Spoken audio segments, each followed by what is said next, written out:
It says it's live on Zoom, but it's not quite live on YouTube yet.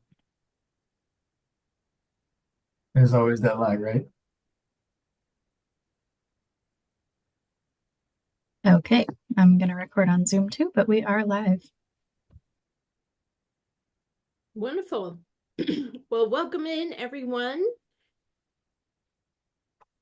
Wonderful. Thank you. Welcome in, everyone. Thank you for attending the PCEF Community Committee meeting for May 15th from 6 to 8 this evening. Well, next slide, please. So as we do at the beginning of the meeting, just wanting to make sure that we have guidelines for the virtual meetings. We use the chat box for introductions and for noting public comment interests. Please raise your hand when, whether you're a committee member or if you want to make public comment, which is going to start at the beginning of our meeting this evening. Video on for committee presenters only. Microphone, public members muted, please. Recording, this meeting is being recorded, and there should be captioning settings for subtitles. This is a public meeting, so it is being recorded. The public is invited to comment around 6:10 this evening. And then will be a break of about 7 o'clock this evening for online participants, and there will be no online discussion available during the break. Next slide, please. And I see hands up. We'll get there. So our agenda this evening is welcome and introductions, then public comment, then fund forecast update, PCEF 25-26 requested budget. We'll then take a break. Then at 7:10, continued discussion on Councillor Green's Healthy Parks, Healthy Climate PCEF Bridge Loan Proposal. 7:50, evaluation subcommittee and co-chair interest discussion. 8 o'clock, we will close. So that's our agenda this evening. Next slide, please. So introductions of committee members this evening. We are light at the moment. I do not anticipate reaching quorum this evening. So Meg, would you start us off? Yeah, good evening, everybody. My name is Meg, co-chair of the PCEF Committee. Good to be here. Thank you. And Faith. Hi, everyone. Thanks for joining us this evening. Faith Graham, she, her pronouns on the committee. Thank you. I do not see any other committee members at the moment. Is that true, Meg? Yes, that's true from what I can see. Okay, wonderful. Thank you so much. Next slide, please. As we do, we start off with centering because we've all had really busy days, and we want to be present here at this time. So I'm going to invite you to close your eyes or gaze softly down or gaze out the window, whatever makes you feel comfortable. So I close my eyes and I feel myself firmly held by the chair and that my feet are firmly planted on the ground.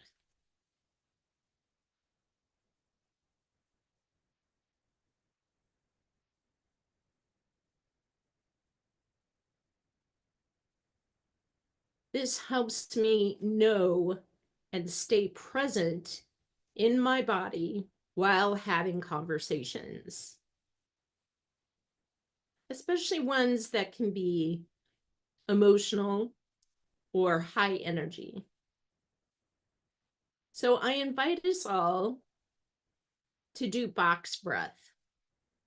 Breathe in for 3, hold for 3, out for 3, hold for 3. I'll count us through the first one and then do the second and third by yourself. Breathe in, 2, 3, hold, 2, 3, out, 2, 3, hold, 2, 3. And do the next 2 on your own.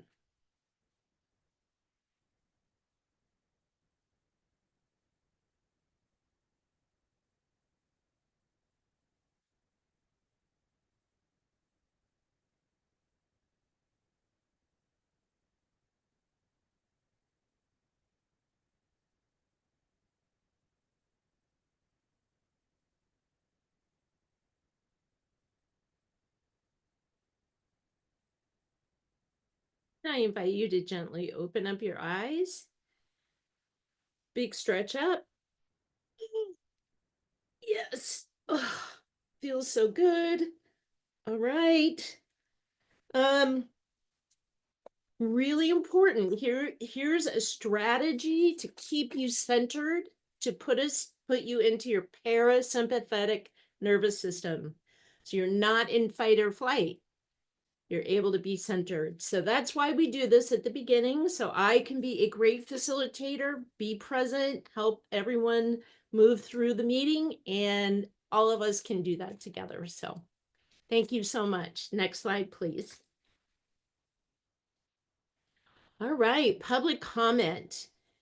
Please indicate interest in providing public comment by raising your hand or indicate your interest through the Zoom chat function. For those joining the meeting by phone, enter *9 on your phone to indicate your interest in providing public comment. Please limit your comments to 3 minutes. So I see Darlene, and then I see Babs, and I want everyone to know that we did receive an emailed public comment earlier this afternoon. So Darlene, you've got 3 minutes. Welcome in. Hello, my name is Darlene Sherman. I'm a volunteer with 350 PDX, but I'm speaking on my own behalf. And I'd like to comment on the proposal by Councilor Green on the Healthy Parks, Healthy Climate Bridge Loan proposal. And I would like to encourage the PCEF committee to recommend against that loan.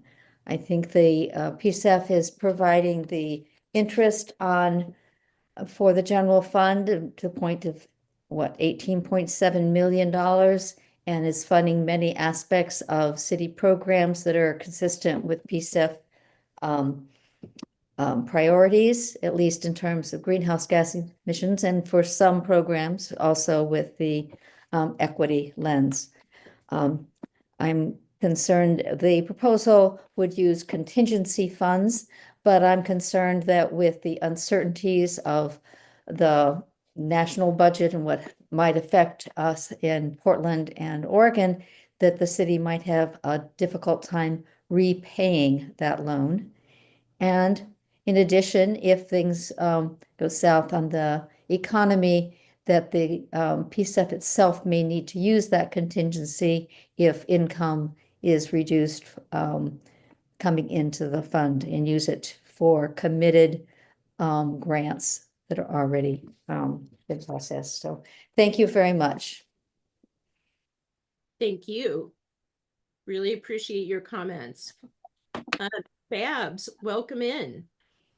Hi, Babs Vanelli here, lifelong Portlander. I'm also a member of 350 PDX and a colleague of Darlene. And she has been an environmental activist for decades, way longer than me. So I truly value her opinion.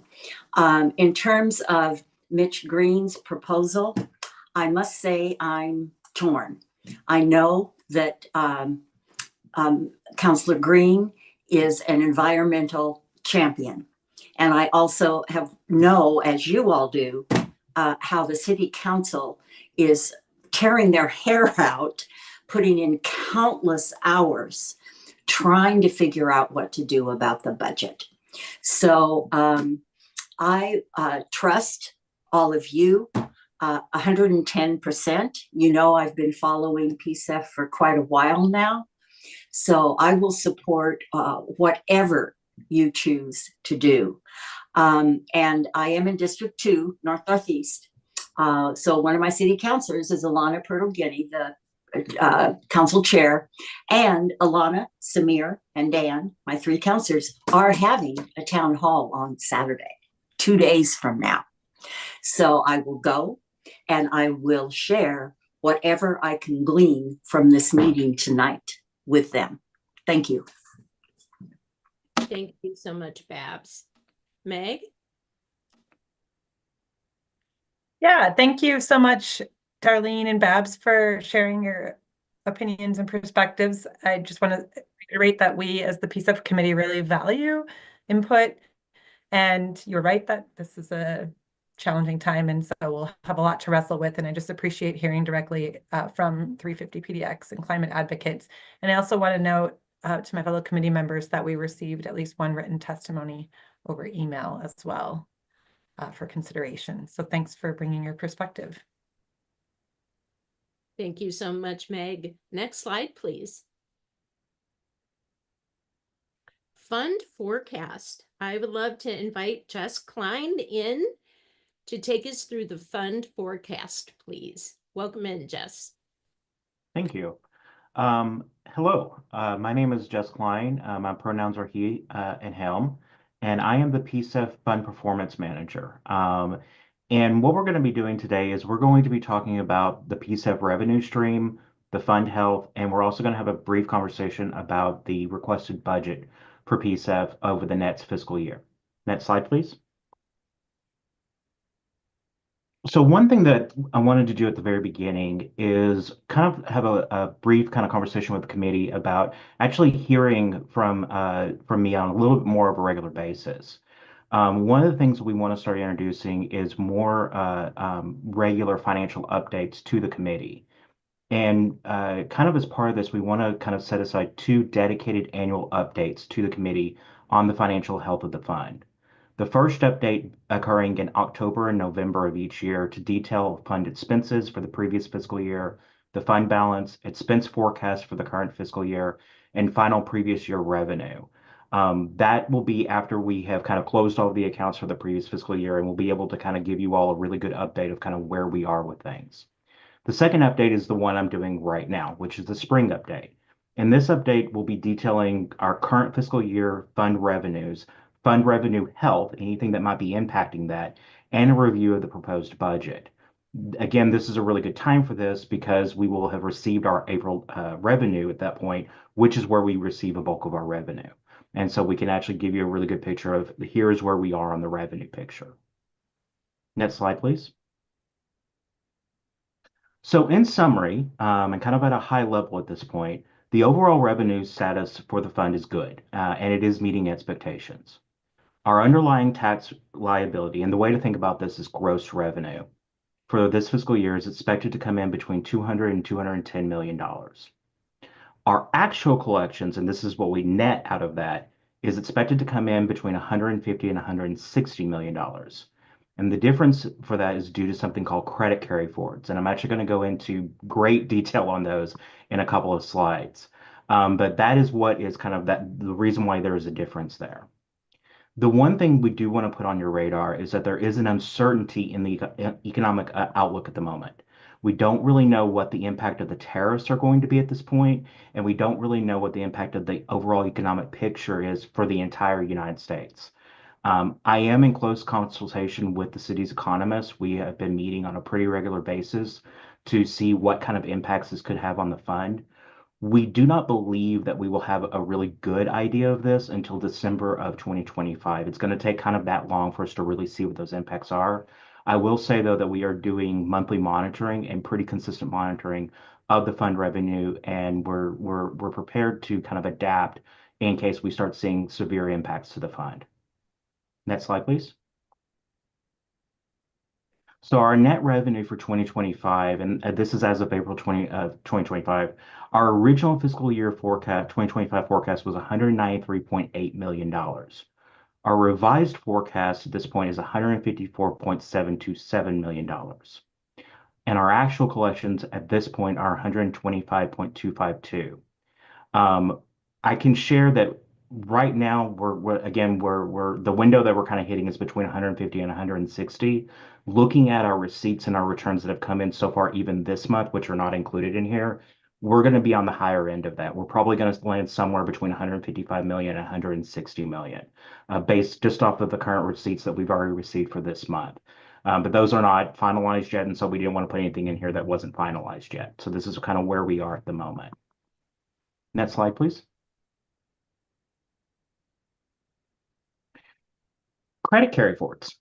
So the PCEF fund is what's called, we collect our revenue in something called a cash accrual basis.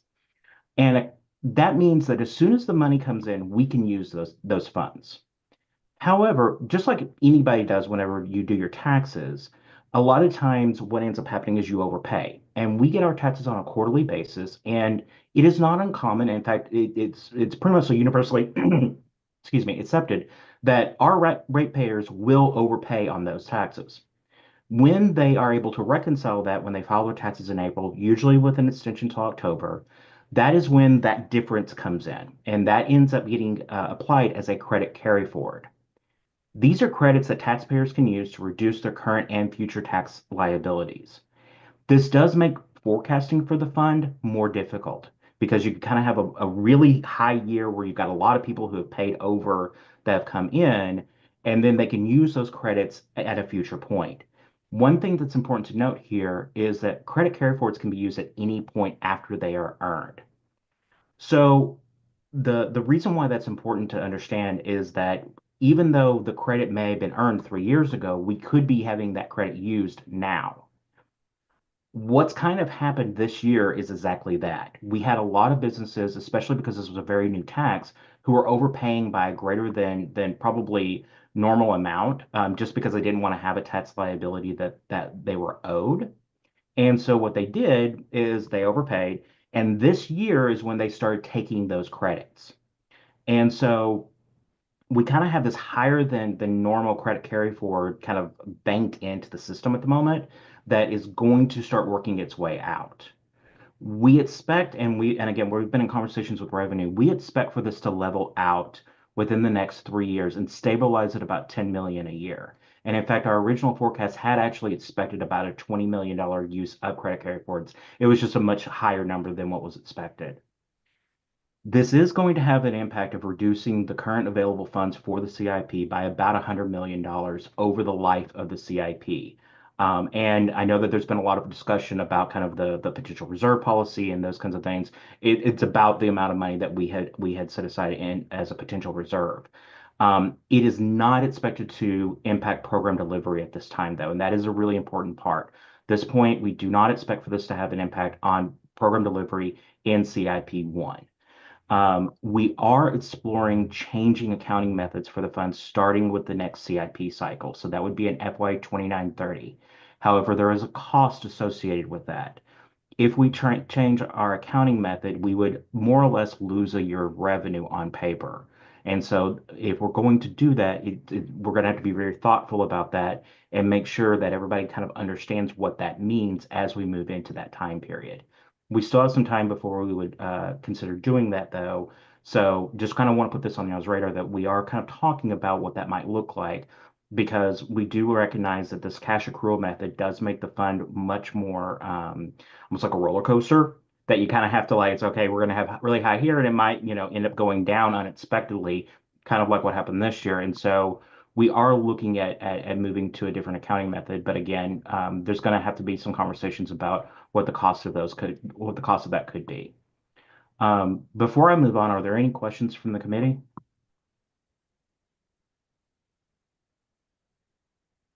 All right. I have a couple of questions, Jess. Go ahead. Thank you so much. When do you know the carry forwards are earned? Is it when they notify you that they are going to use them, or is it like when they submit the taxes? They usually will claim credit whenever they file their quarterly taxes. Okay, that's when you know. Mm-hmm. Very good. Are there any carry forward time limits? So you're saying that the CIP cycle should not be impacted, but then we start another cycle. Is there like an ending and then a new beginning? So the credit carry forwards do not expire. That is something that we've had some conversations with whoever knew about that. It's like, okay, do these ever expire? And the answer is no. But again, we don't expect for there to be as much of a impact after about 3 years after the kind of this backlog have been addressed. Because again, what drove this was the fact this was a new tax. And people weren't exactly sure what their liability is. And most companies are going to overpay because, again, they don't want to get hit with penalty, so they're going to overpay on it. And so we don't expect this level of credit carry forwards in the future. Thank you so much. No problem. Any other questions?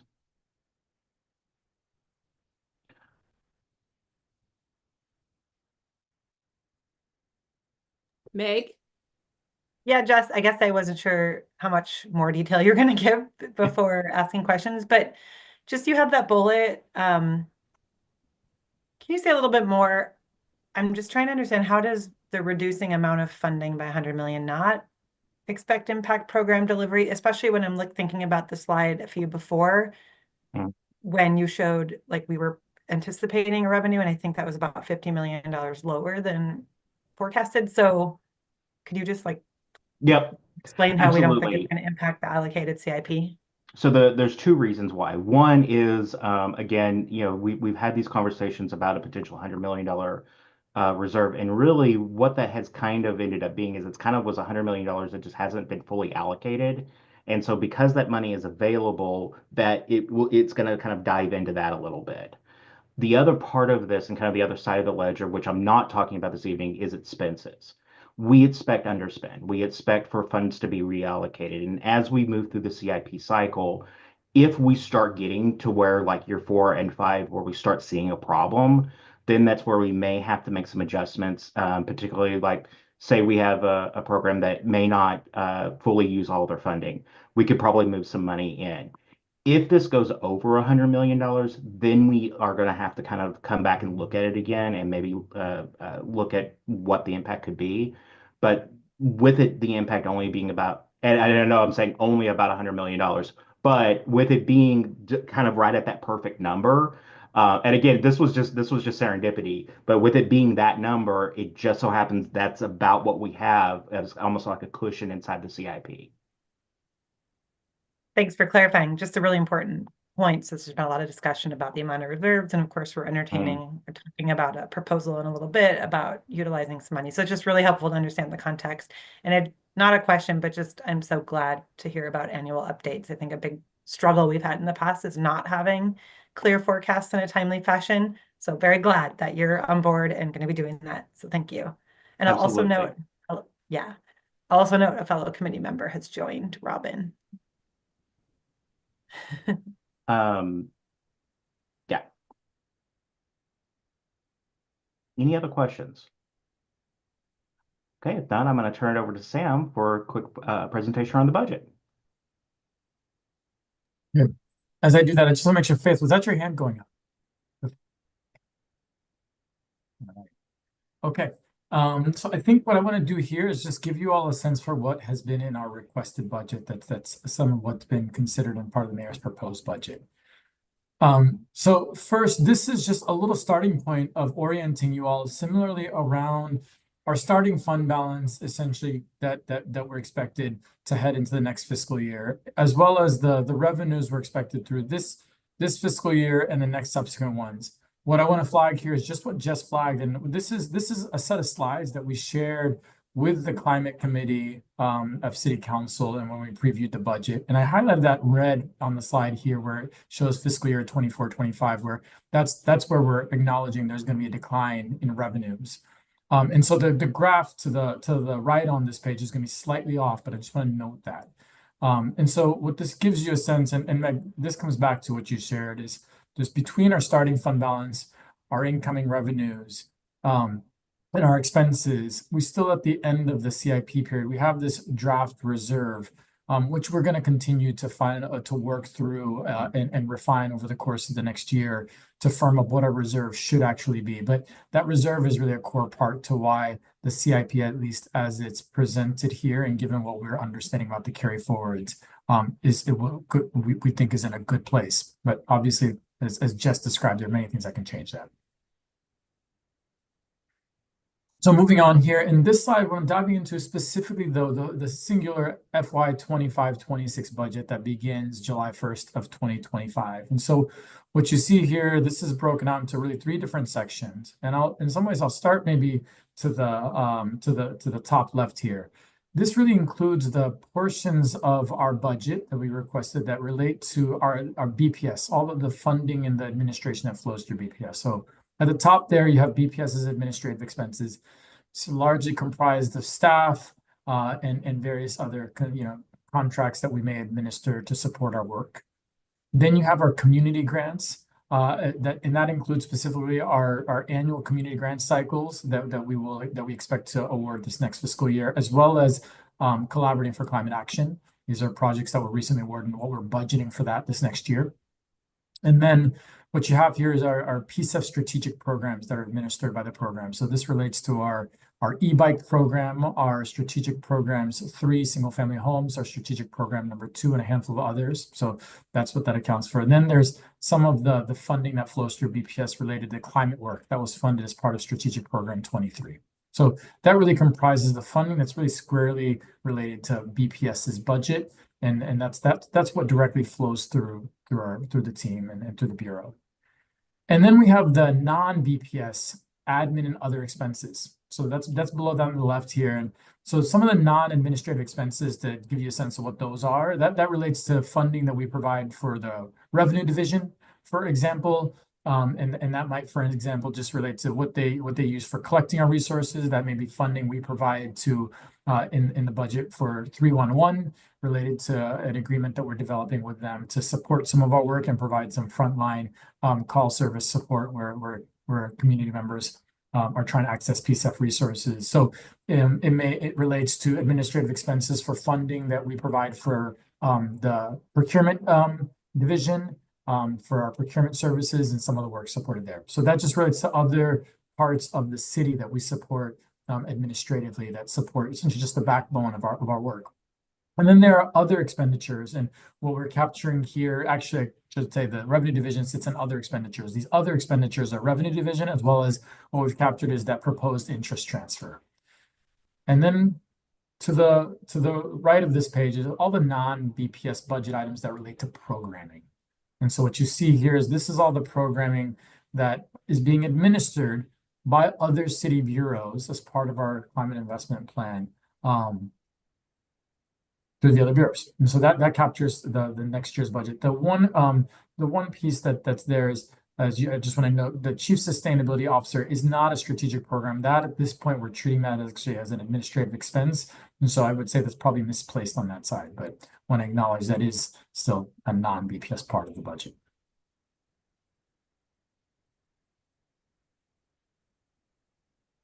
Any questions? Okay, Sam? I think that really captures this before I turn over. And so, Yeah. Sorry about that, Meg. Yeah, thanks, Sam. It's super helpful.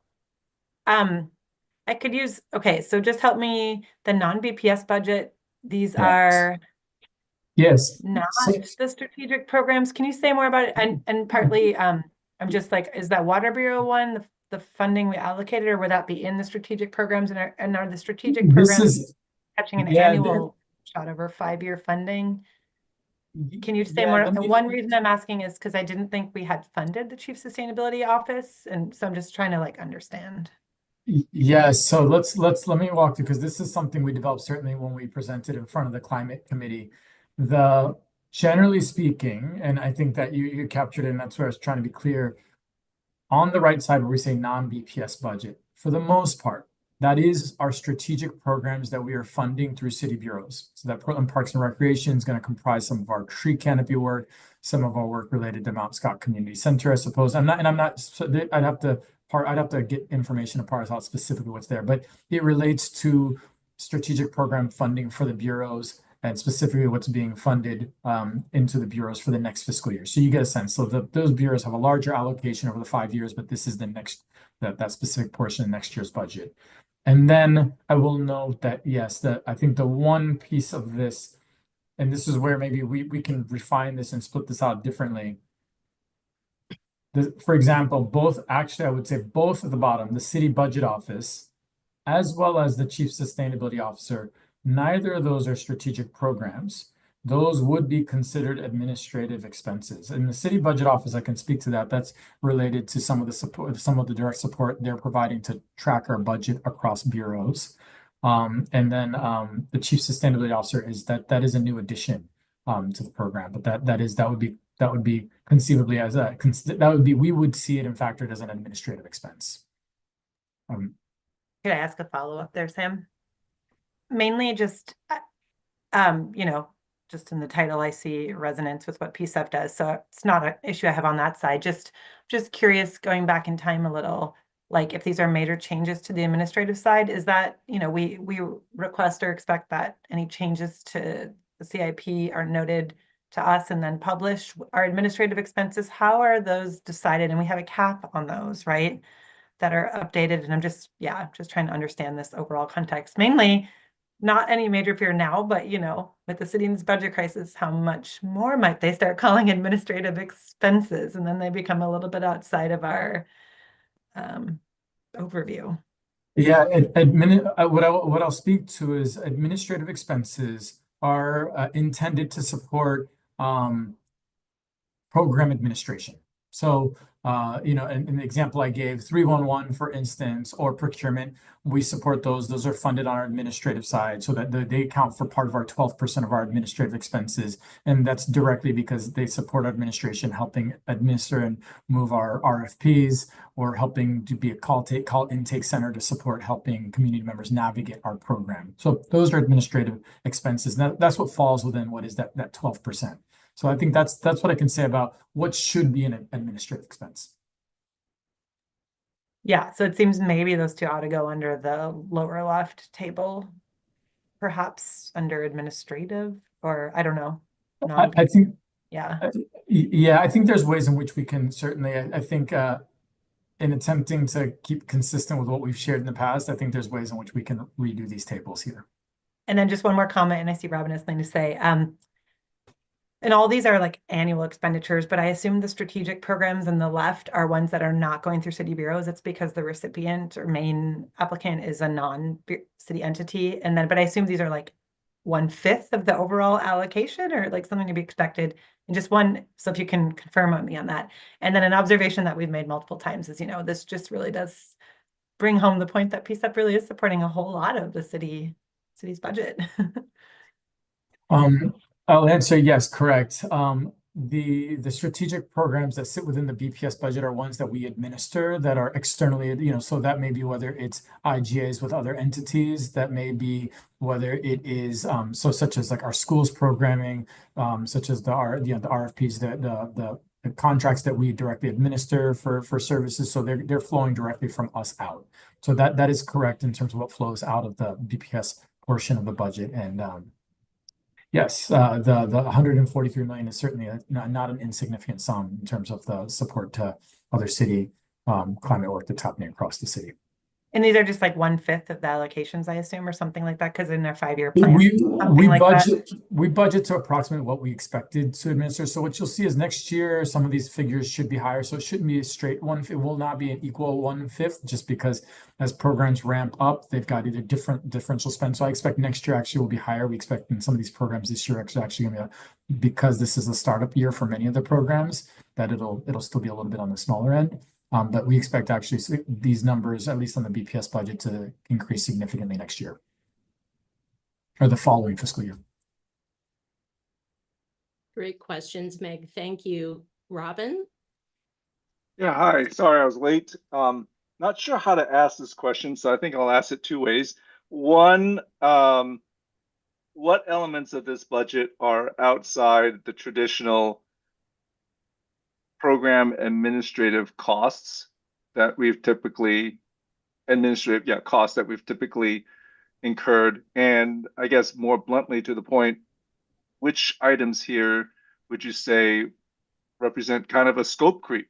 You know, something that is beyond what the ballot initiative and subsequent revisions, intended to cover. Because there's a lot of stuff here, right? And I don't live this stuff day to day, but I feel like there's a lot of administrative stuff here that seems outside the scope of running the PCEF fund.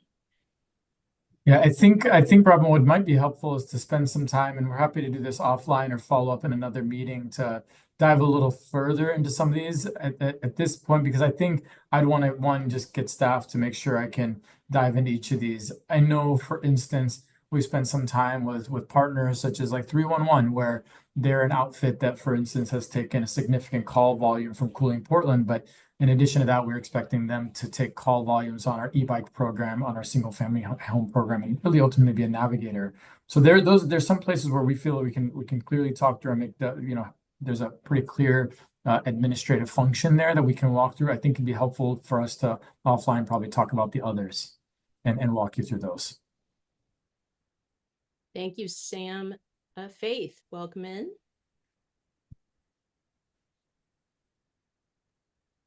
Robin, are you done?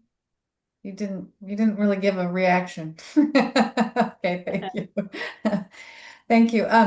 I just wanted to reorient myself to what this slide is. This, Sam, is what was proposed by PCEF for this fiscal year budget to council and to the mayor. Is that right? Correct. Okay, so this is what came from you, from BPS and from staff. Yeah, this is what we presented to the climate committee in March of 27. March 27th, March not 27th of March this year. 27th, yeah. Cool. Yeah. And are you about to tell us what additions or changes have been talked about since that? Yeah, so we're happy to do that. We've been tracking the council sessions, and so I guess there have been in the mayor's proposed budget, there are a few other there's a couple other lines. I believe there's a decision package related to human resources, related to funding for ongoing positions at human resources, and there's a decision package related to about $5 million. So that the four human resource positions, that's about a $600,000 decision package, and then there's a decision package related to I believe it's Bureau of Fleet and Facilities for $5 million to retire some debt related to their EV work.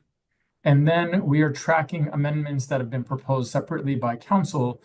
So we are continuing to track those. And so we've at least heard one amendment proposal by Councilor Zimmerman related to realigning some of the positions that are PCEF funded underneath urban forestry related to their tree programs and the regulatory work in the tree programs, and potentially realigning that to the Portland Planning, Permitting, and Development. I said that right. So those are the things we're tracking. And I want to tag and Jess, I see your hand, so I know that we've equally all been keeping tabs on those various budget amendments. And I'll turn it, Jess, to you to see what else you've captured. There was only just one other budget item that I'm aware of, which is a technical adjustment for BES that kind of moves some of their money forward in time a little bit due to inflation. That's the only other one that I'm aware of at this point. Any other questions? Thank you, Jess.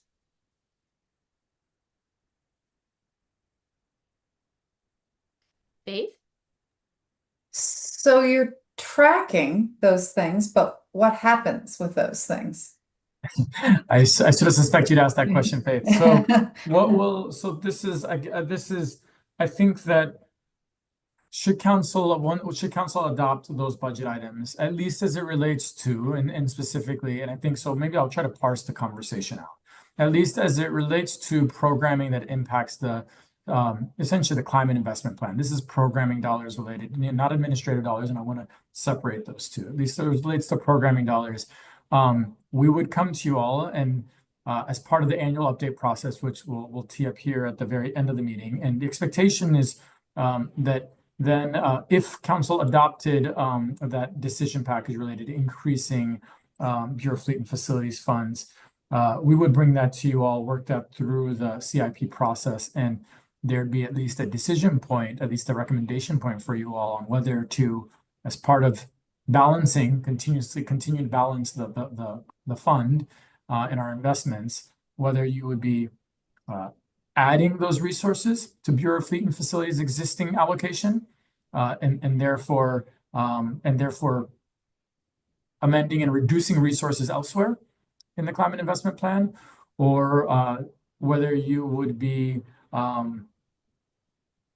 essentially amending the existing Bureau of Fleet and Facilities allocation and therefore instead reducing or amending the outcomes. There'll be two ways. You're either adjusting the outcomes and you're containing it within their existing allocation, or you're increasing their allocation and removing resources elsewhere within the CIP. So there'll be the two places that conversation would go to continue to make sure as we move forward to the rest of the CIP plan that we still remain in balance.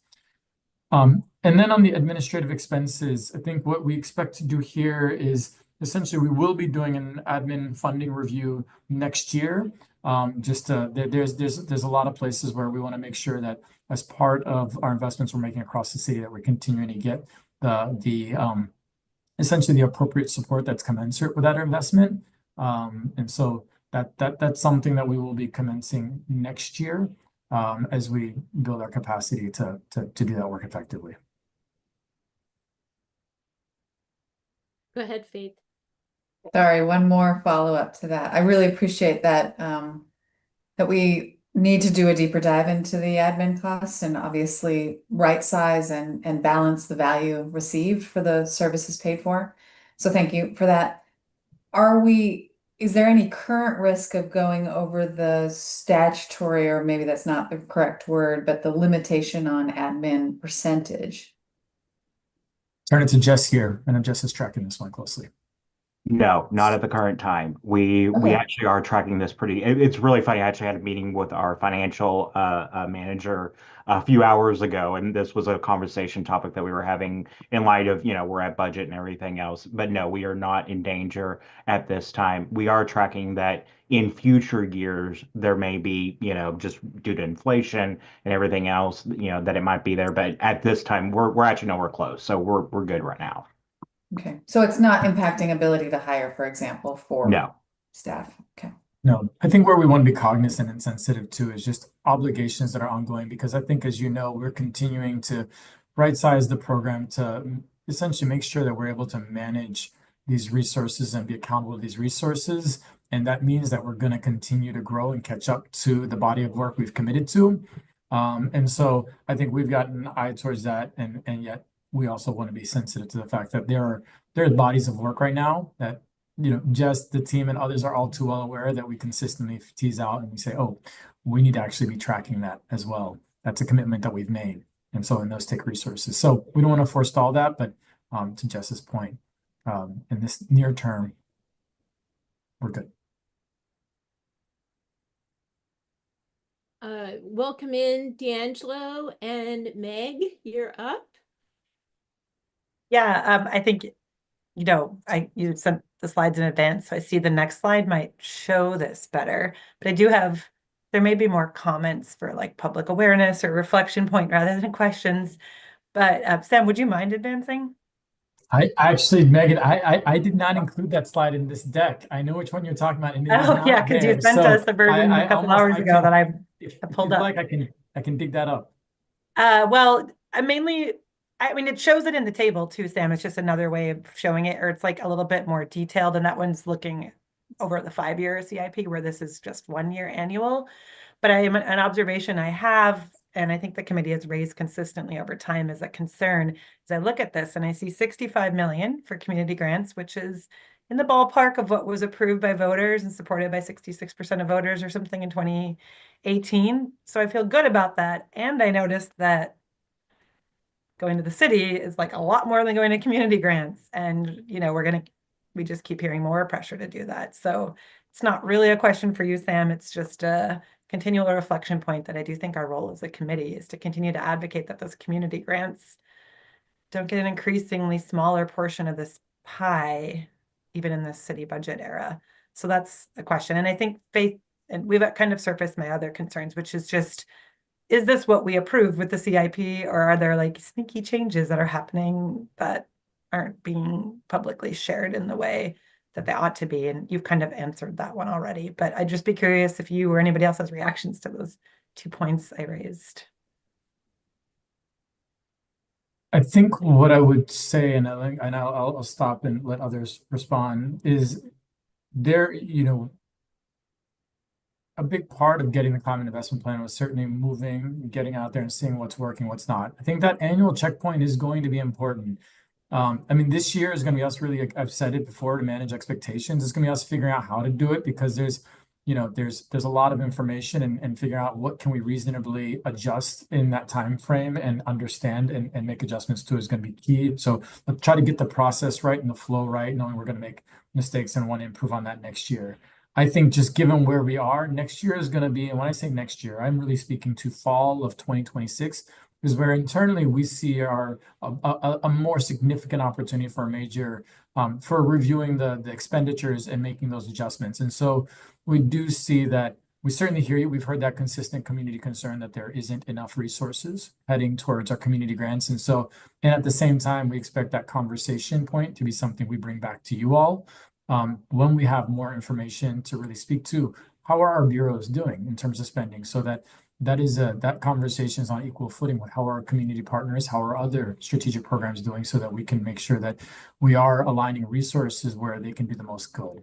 And so I think I hear that concern, and I think that concern was, certainly I would say in some ways echoed when this presentation came before the Climate Committee on that March 27th meeting. And it's something that we're kind of cautioning to let us run through our review process and use that as a space to sort of gut check these and start to signal how you want to make adjustments. Thank you so much, Meg. Thank you, Sam. Any other questions?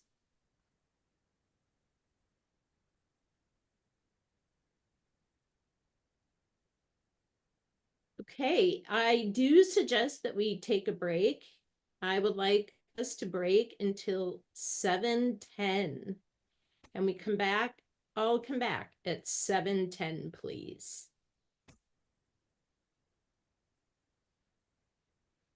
Thank you so much.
Welcome back, everyone.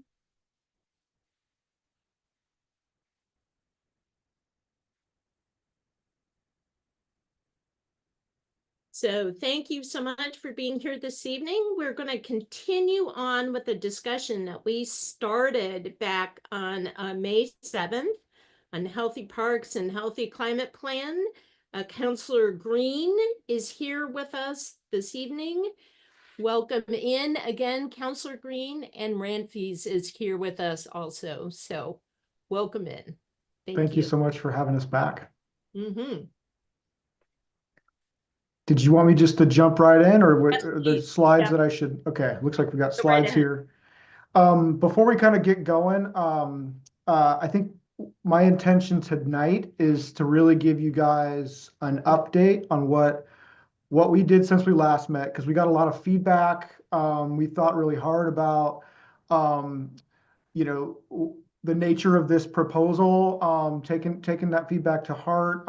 Also, there's been a number of you know, there's a dynamic situation happening on council itself through kind of the larger budget amendment process. And so really want to update you on the state of play, introduce the, I think the biggest key feature that's new, which is creating a revenue backing for this in partnership with Councilor Novick, who's on the call. So would just like to kind of run through it. So next slide, please. Yeah, so I can't emphasize more, and this is especially relevant after you know, some recent sessions that we've sat in, that I think one of the most important things that city council needs to do right now is model behavior that says that if we are going to interact with the Portland Clean Energy Fund, that we are taking direction and advice from this committee. And I think that generally has not been the practice for city council in the past. So us coming here twice, us kind of working in partnership, really kind of crafting this and you know, having this be a conversation that's two-way, is really the intention there to kind of model that behavior. I want to give a shout out in case you guys don't watch these meetings, and I don't suggest you do because they're so long. But I want to shout out to Councilor Avalos, who I think it was today, who really just provided a very forceful defense of the value of committee advisory groups for things like this fund. And I thought that was really helpful. So we're kind of bringing that spirit here in this update. So let's go to the next slide. You know, I think we talked about this stuff last time. The only thing, nothing's really changed here, except we've got I think a richer picture about why we're in this deep budget cut. We've got a number of one-time funds that have been added to this budget pursuant to the mayor's sheltering plan, and some expiring other funds. That's the crisis we're in. And the initial intention when I created this idea, was actually before I saw the mayor's budget, was to get ahead of potential attempts to see the Portland Clean Energy Fund as a piggy bank. And so the idea was like, here's an alternative. We can borrow instead of say we need to reevaluate and call to question the climate investment plan, which is already providing $340 million across all of its functions to support Bureau and community work. I think our intention is also to sort of honor the structured SIP update process to make sure that we are hearing priority for community grants. I think that there's some anxiety that we're losing ground on that piece to bureaus and to other partners. And so these are kind of reflections and experiences we've had over the last week. Let's go to the next slide. Okay, I'm going to skip to there's a table that we put in here that just kind of shows you, yes, perfect. Okay, so last time what I did is I gave you the broad strokes of an idea with a number of loans that we could potentially consider with repayment terms and discussion of risk. I think one of the things that I really took to heart and received feedback on was, one, how are you going to secure the repayment of this, right? That was a big question. My argument at the time was to say, well, the mayor's plan is to have a temporary sheltering plan. And also, we're going to realize all these organizational efficiencies. I don't think that was a very compelling argument. And as I noted in the document, it carries its own risks, right? And so I had a conversation with Councilor Novick, who's on the call, and we thought, well, what if one, we shorten the term to like a 1-year repayment? I guess it'd be 24 months because the loan would be originated in the next fiscal year, and we'd have until the end of the following fiscal year to pay it back by the city policy on this. And then also lower the dollar amount. So rather than say $20 million or something higher, we said, let's just do $10 million, because that's the amount that we need to reverse the cuts to the Parks Department, which was really the spirit behind this thing. That pairs very well with a pivot that Councilor Novick made, I think also based upon feedback that, maybe a better tax was something that was not at all related to the Portland Clean Energy Fund, and is actually an extension of the existing tax that he championed at an earlier time on City Council. And so that, in my view, really cut the risk piece down to a de minimis level. And so we thought this would be worth kind of coming back and talking to you guys about, just sort of sharing our thought process on that. I'm not asking for a vote, by the way. I think our intention, and I'll let Councilor Novick kind of chime in here, is again to use this as a last resort. As things have been unfolding at the dais, and as folks have been putting in amendments, it looks like there is a lot of opportunity from the other councilors to find a way to make parks whole in a way that does not involve this loan. I will also say from a practical level, we would not be able to implement this loan and institute a tax before we adopted a budget anyway. So I think our current thinking is, again, based upon the feeling and the general vibe from this committee, that if we were to go down this road, that it would be sort of a budget note that would be attached to the budget that would say, we will introduce 2 ordinances that creates a tax or increases the tax and then creates the loan. So there'd be another opportunity for public engagement.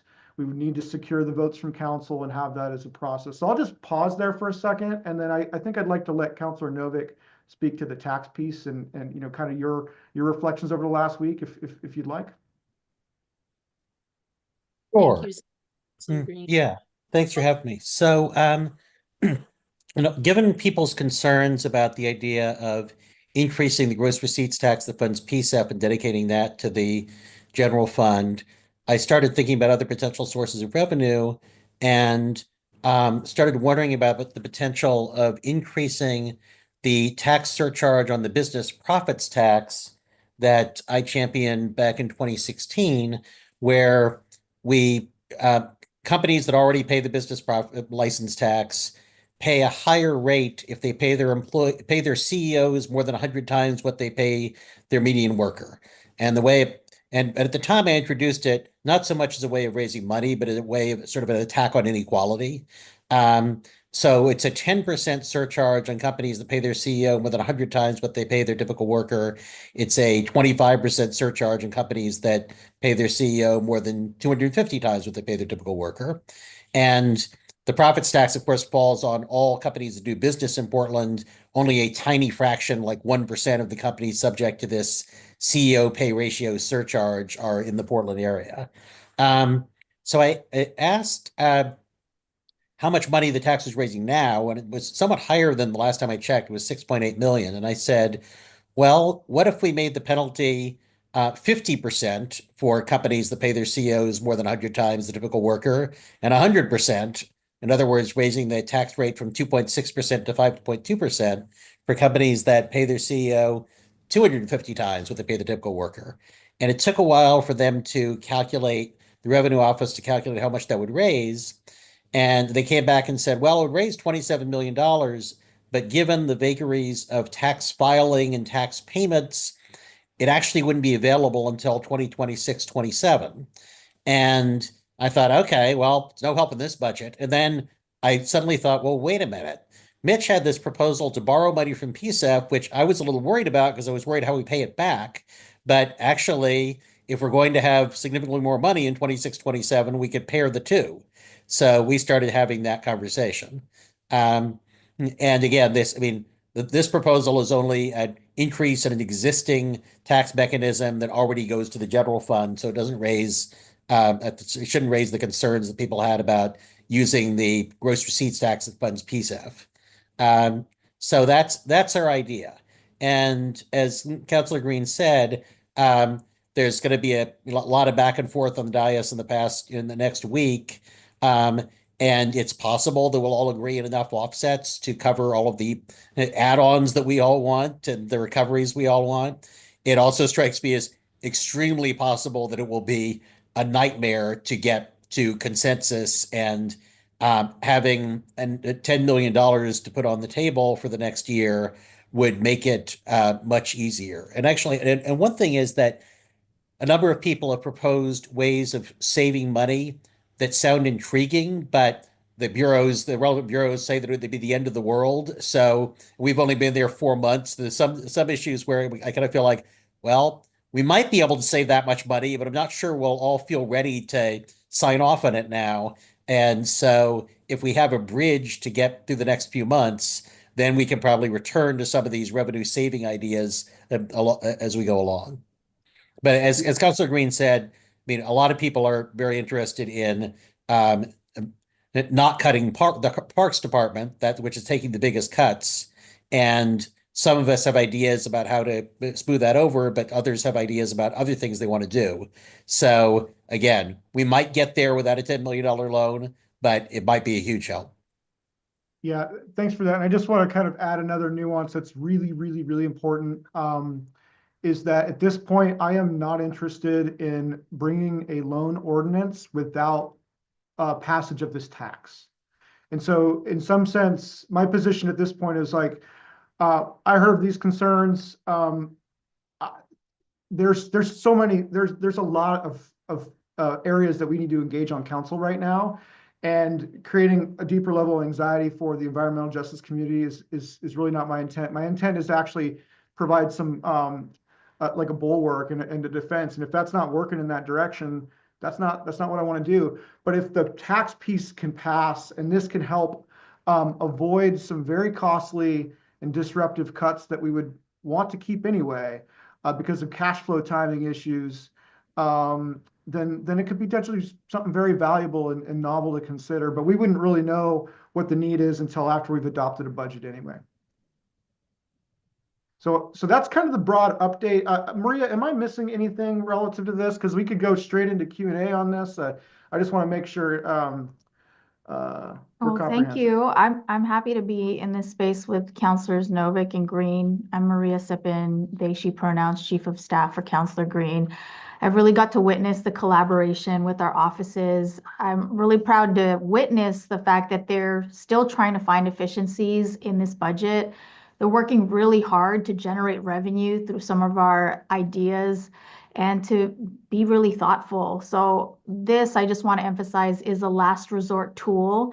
I think I've gotten some phone calls today and some emails in the past week where people are thinking, well, if you guys have this and you walk away with this 10 million loan in your pocket, you're not even going to try hard in this budgeting process. Oh, believe me, everybody's haggling super hard and we're not walking around like we have a PCEF loan already. So I just want to set that up that way because I think there were some misconceptions and I think a lot of anxieties around how this would somehow change the way we are strategic about this budgeting season. And I think it makes us even more strategic, if anything. But I know Councilors Green and Novick have been thinking about all the ways to be thoughtful in this process. And this is not like our first approach to budgeting. It's just a tool that we think would be useful to preserve things that are super important to Portlanders and values that overlap here with the PCEF committee. Thanks. Thank you so much, Maria. Councilor Novick and Councilor Green. I'd love to hear from the committee. And D'Angelo, do you mind if I start with you?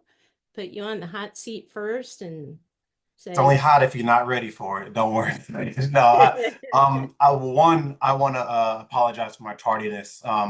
My job has been preparing for this large project meeting, and so that took a considerable amount of my time. So apologize for my tardiness, but I am happy to be here. There are some aspects of this particular presentation with the proposal and the changes that I am catching up to, admittedly.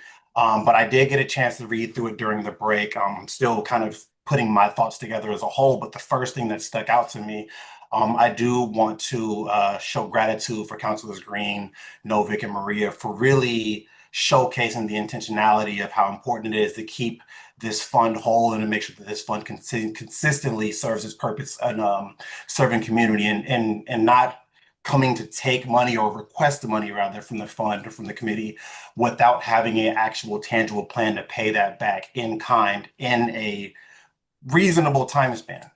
So I want to just acknowledge that because that is very different and the collaborative approach is very much appreciated. As I was reading through it, there is one thing that may have been answered.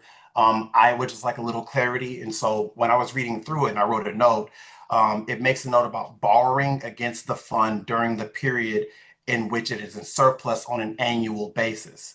And so what that sounds like to me, and this could be right, this could be wrong, but that sounds like to me is that every time the fund is in surplus on an annual basis, there is a continual request for $10 million. And so for me, when I think about that, we look at a $10 million request when it's in surplus on an annual basis based on that language, then that 10 million is not really 10 million. And if that's the case, then if you're repaying 10 million within 24 months, that is a different repayment structure. So again, this may have been answered. I could be perceiving this differently, but based on the language, that's how that sounds. And that does raise a considerable flag for me that I would like to be addressed. Oh, I would love to answer that question, D'Angelo. And that was not raised. And I think you've got a really careful eye. So I think you've addressed an area of my writing where I could be more precise. Can we go back to the slide where we have the chart? And we would make this, by the way, we'll update the draft for this, but I intend to borrow one time, just one time for $10 million. I think that language there was to say, if you look at period FY 24, 25, 25, 26, there is a surplus. And in fact, I think you could also argue that it's 26, 27 because that is a fund balance surplus that's higher than the income. The point I was trying to make is like in those years, the fund is greater than the current expense net of income. And so if you were to borrow one time for $10 million, it would need to be now while those balances are there in contingency, basically. And so the language isn't precise. It is certainly not my intention to do this more than once. I think I could add, if it was valuable, I could add later very, very clear language to make that case. I mean, the bottom line here is this is never, like that green curve is an execution rate. That execution rate is when programs spin up and come online as we have made commitments in the 5-year plan to fund this. So it's in surplus now. And I think what a lot of my colleagues are making the mistake in how they view this is they think it's unused money. It's unallocated. It's certainly allocated. It's not required to be funding that program sort of in a period basis is what I was trying to say. Does that help clarify it, or have I continued to muddy the water on that? It helps to clarify it enough that I think I can be satisfied. If I have any other questions, I'll definitely circle back. But that does clarify enough that I can be content with your answer. Thank you. All right, thank you. Does Jess want to step in? I know you gave a pretty awesome presentation and you could be helpful in this moment too, if you'd like. I'd like to call on Faith. Here's Jess. Okay. Nope. Go ahead. Come on in. So I just want to kind of clarify what the question is to me. I'm not sure. Maria? If there's anything else you'd like to add to D'Angelo and Councilor Green's conversation around that period of reserves. I know we're trying not to use the contingency word, but just any way you could simplify that window of time where we have that reserve, if that's still in the 100 million range, and just to make sure we can help drive the point home that it's only one time 10 million in that window of time. At the moment, the fund is definitely in surplus. As Councilor Green was saying, at the moment we are, and over the next 2 years, we do expect for the fund to continue to be in surplus.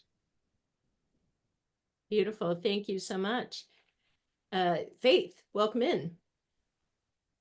Hi there, thank you. I don't think I have too much to add. I really appreciate you coming back to committee and refining the proposal. I appreciate the intention of coming to us in the beginning to begin with.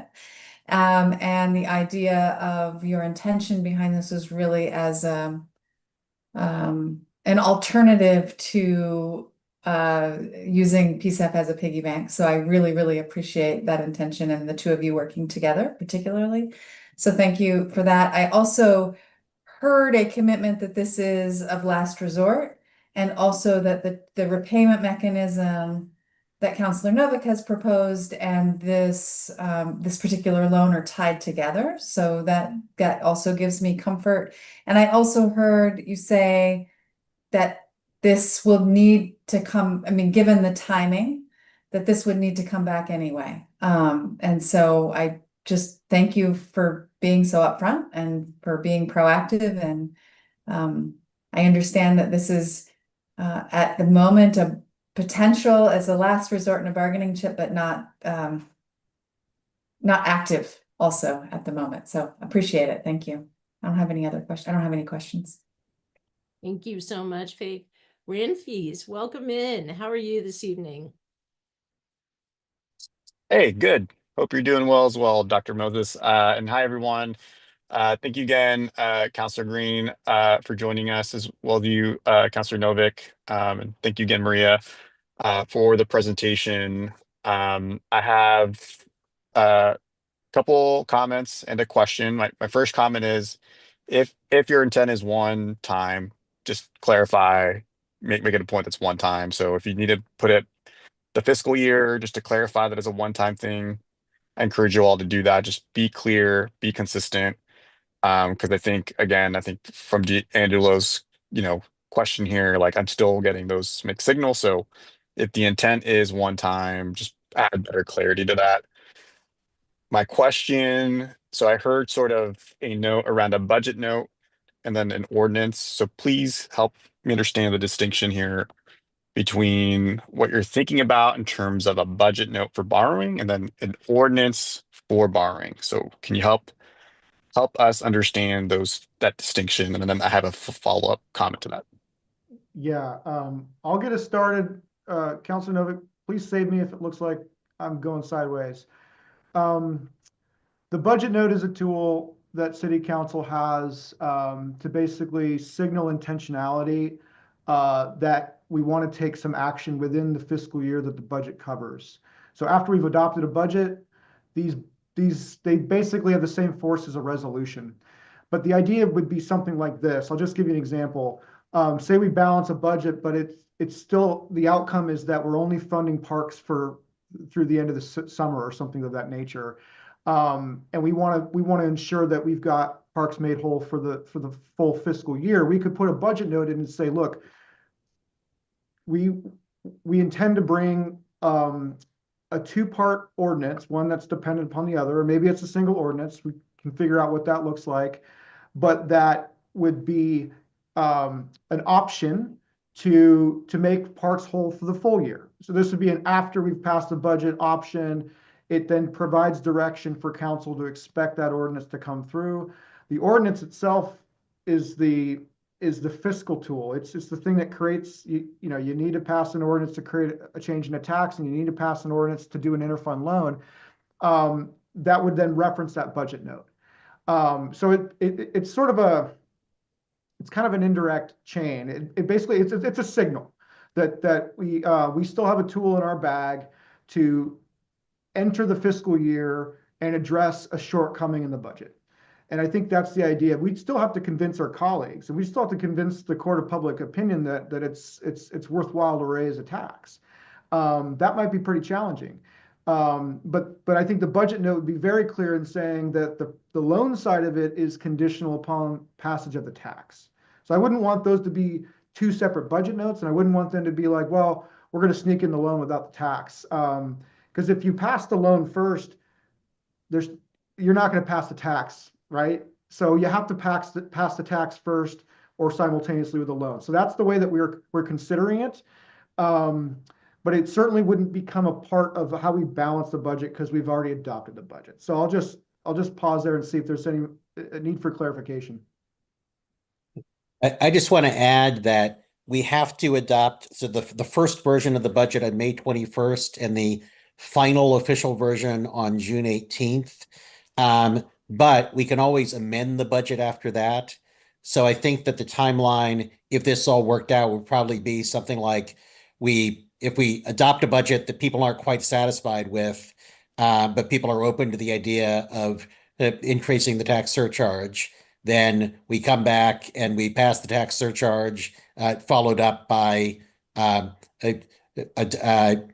ordinance on the loan, if you all are agreeable to that. Very good. Thank you so much. Ranfees, yeah. Yeah, I'll just wrap up my comments here and sort of take up time. I think I appreciate both of your willingness to be responsive here and taking the step for this relationship. As you'll probably hear a perennial theme here, what gives folks in this committee sort of pause is the precedent. And precedent is both a thing to be concerned about, but also an opportunity. So one of the challenges I see perennially when we think about things related to the budget, and I think the ability for this committee to really do its due diligence and be transparent for the public around budgetary changes is needing to have a structure to be able to follow threads like budget notes or budgetary changes that just does not come through this committee. So I hope in a partnership of collaboration, like if there is conversation of an ordinance, that there is an ability for this committee to be able to have a potential say on things like budgetary notes and have an ability to better track potential changes to the climate investment plan in the future. But again, I think I'd like to deliberate further with my committee. I'm probably speaking a little out of step there. But the one thing, I do want to note here is and it's a tendency here of the city is to cover and loan itself for money. And what I will note is you have other agencies struggling for funding as well. I'll point out that there's TriMet.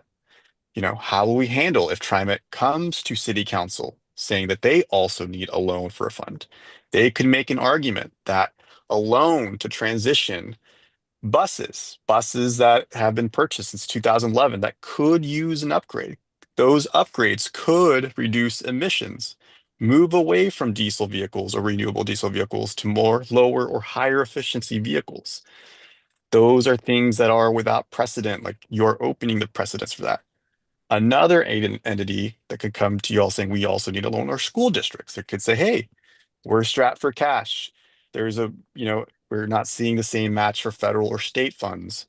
We could use a loan to also transition our vehicle fleets. They could also sort of begin and make a demonstrated case for whether it's vehicle changes or building maintenance. Like those are precedents now that you're opening the door for loans. So what I'd say here is, as you create the precedent, how are you creating a process that will be balance entities external from City Hall, but within essential services for Portlanders within city limits? So those are just I think you don't need to answer those questions, but I do want you all to grapple that this isn't a loan for the self benefit of just City Hall. Not that I'm saying, parks maintenance is just a benefit for City Hall. It's obviously a benefit for Portlanders. But again, I think, just do want you all to at least grapple other services that are important of value to Portlanders as well. I just appreciate this conversation. I've spoken too much, so I'll kick it back to Dr. Moses. But I don't know if you all want to respond, but appreciate it. I'd love to respond to that, if I may. Yes, go right ahead. Yeah, I think that I think those are really good questions to ask. And I think, first of all, I would say that city council would always need to authorize such a thing, because I think, the Portland Clean Energy Fund is a creature of city code. And so if there's a borrowing offer or requirement or sort of request from a different municipality, city council would need to authorize that. And I think that brings me to the more critical point, which is, and I'll come back to like why I don't think it's as much of a risk a couple years down the road, is that you raised an earlier question for us to contemplate, which is really about precedent. I think even if we were not going to do this loan or tax at all, I'm actually really interested now in putting a budget note in to clarify the role of the committee here and just sort of reaffirm that we need a structure, and we need the city administrator to deliver to council by X date, so and so, so on and so forth, on how we're going to support an integrated process to ensure that this committee remains apprised of any kind of technical adjustments, any kind of bureau requests, any kind of budget notes, and any budget setting process. I think that's work ahead of us, even if we don't do this, frankly. And I'm getting that anxiety right now at the dais. I'll be frank with you. So it's pretty urgent. We're going to need to do that. So I'm taking that note back to think about putting that into this budget setting process, irrespective of this side. It's good on its own merits. But just to the other point, Rafis, is the fund balance will draw down, and there will not be funds to loan against. There's this period in which there is this surplus, but that will not last. If we are updating our CIP and we are executing to plan. And I think that's probably the biggest risk mitigating lever there. I think that we do have a near-term risk that someone else could come to the table. So I don't want to dismiss that, because it's their 2 years where we're going to be in surplus, and it's certainly more than $10 million. But we can reaffirm what the process looks like, and that city council needs to adopt such a proposal, whoever it is, but that action must be coordinated with this committee. And so this conversation really is to try to establish this precedent in the positive or negative sense, if that makes sense. Thank you so much, Counselor. I'm going to go to Robin, and then Meg, you're going to finish this out, okay? Thanks, Robin. Welcome in. All right, thanks. So, I was happy to hear that there's a proposed revenue source that could, repay the loan. But I also think that is obviously outside the purview of this committee.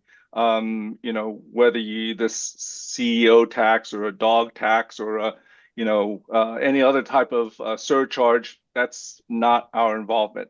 However, I don't feel that this revenue source, or I don't feel that repaying this loan should be contingent solely on that revenue source. I think that obligation needs to sit at the city level, and because if that revenue source doesn't materialize, then PCEF doesn't get repaid. So for me, it's very important that the obligation sits with the city and not with a specific revenue source, whatever that revenue source, may be. And then, as a former lender, we build in a lot of contingencies in our loan. Life happens, things don't go always, according to plan. Most of the time, loans are repaid, but sometimes it's not. And so I'd like to see some contingency, in the plan. I think last time when we met, I mentioned the notion of, clawing back some funds that PCEF has committed to other city agencies. That's just one way. I'm not married to that. That was just an example. I'm open to other ideas, but I feel it is very important that we have some type of contingency if the loan were to default, because, it's a form of repayment, but I think it also creates a consequence, right? If the city decides to default on a loan, there's consequences, to that decision. And I think that needs to be built in upfront in any type of loan agreement that is set to place. Like I said, I'm open to other ideas. I just presented that idea as an example. Thank you so much, Robin. Welcome in, Counselor Novick. Yes, I think, Mitch, correct me if I'm wrong here, but I think that we were told by Jonas Beery that the way it would actually work would be it would be a loan from the Parks Bureau. So the Parks Bureau would be on the hook for it. And we would be, and Mitch and I would be reassuring our colleagues that if we passed this tax proposal, that we'd have enough money then to keep parks whole. But it would be, but the Parks Bureau would be responsible for repaying the loan, technically speaking. Yeah, and I'll just add something. It is Oregon state law that interfund loans shall not be written off. And so the city has general fund reserves that are well in exceedance of $10 million. So there's no default risk to this loan, just to be clear. It's the risk would be city council doing some nonsense to try to renege on it in an indirect way. And that's why I put that in this document.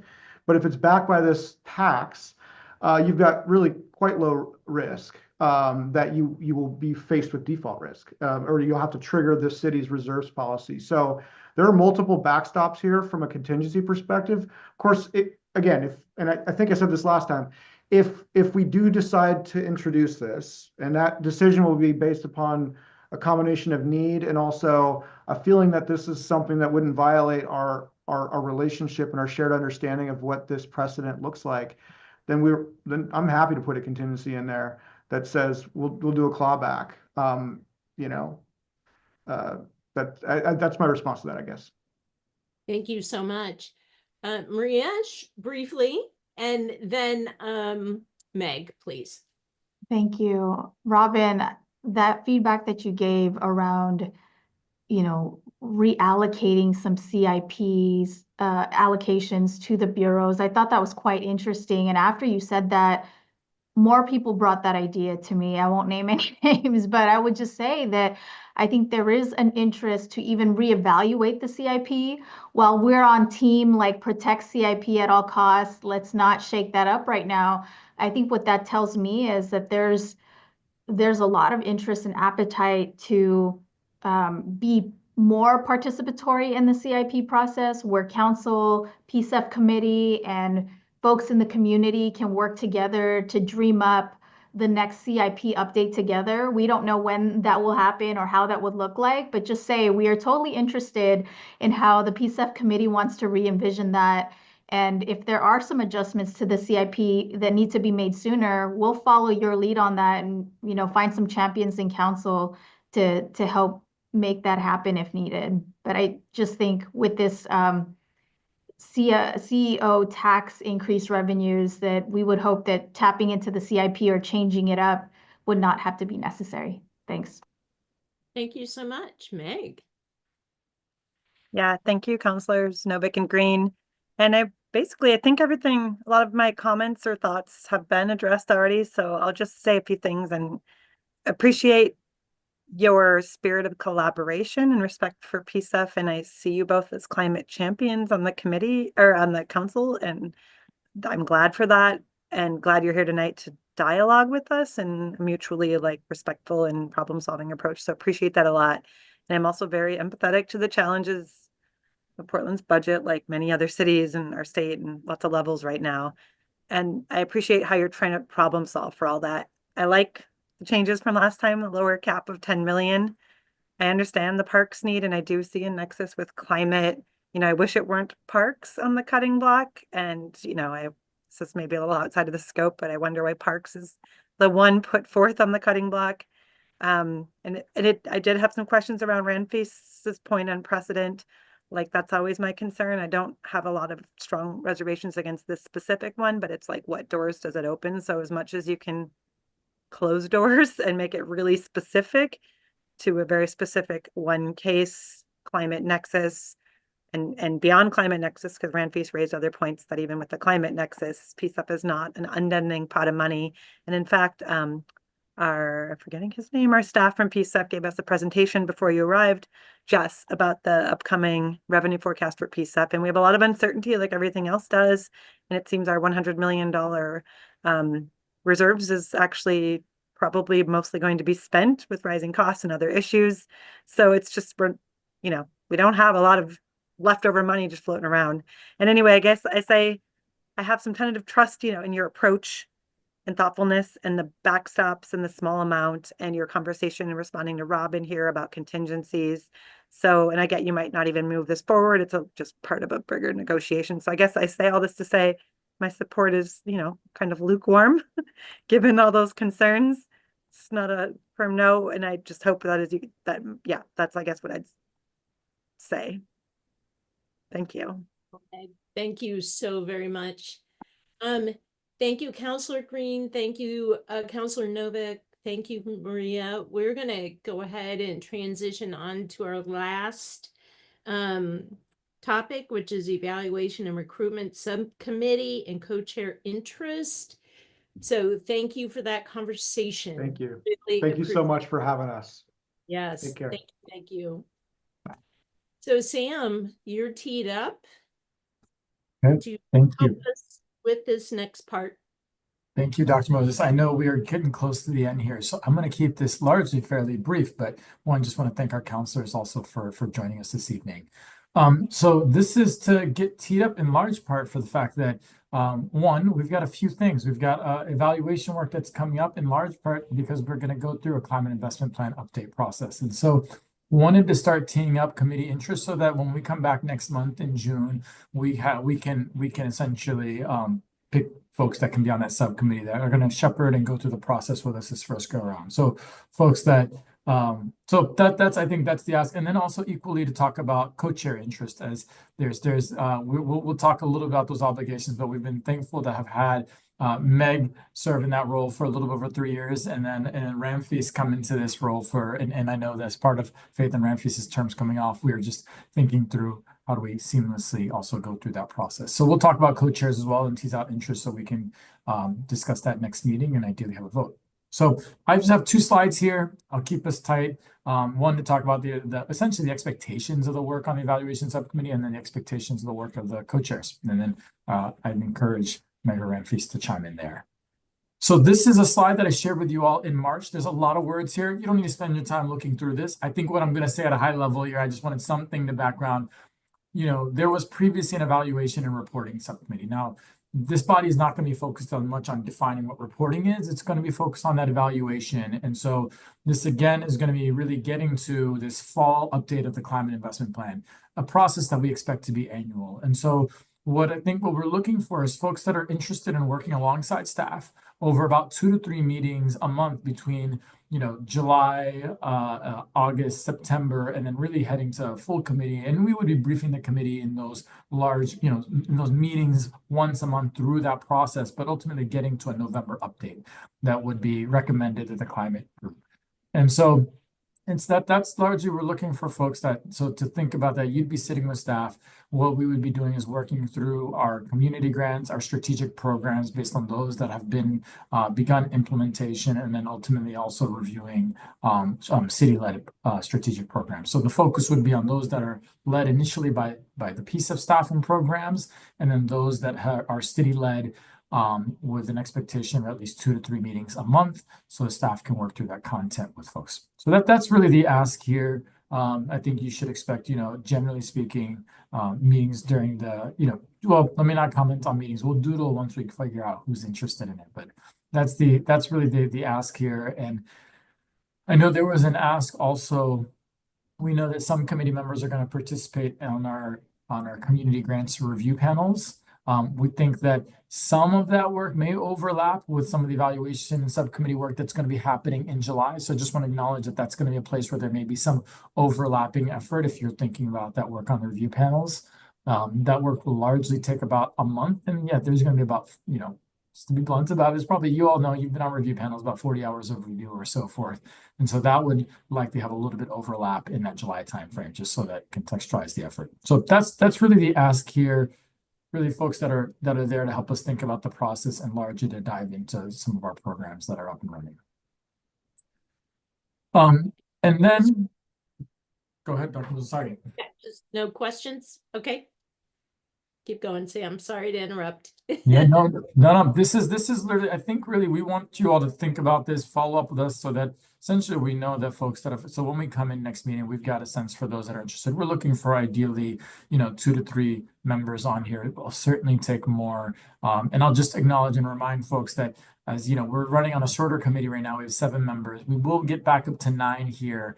But our 9 will likely happen around August. That's when we expect council to take up action on the recommendations you all made in I believe it was March or April, if I'm not mistaken. So,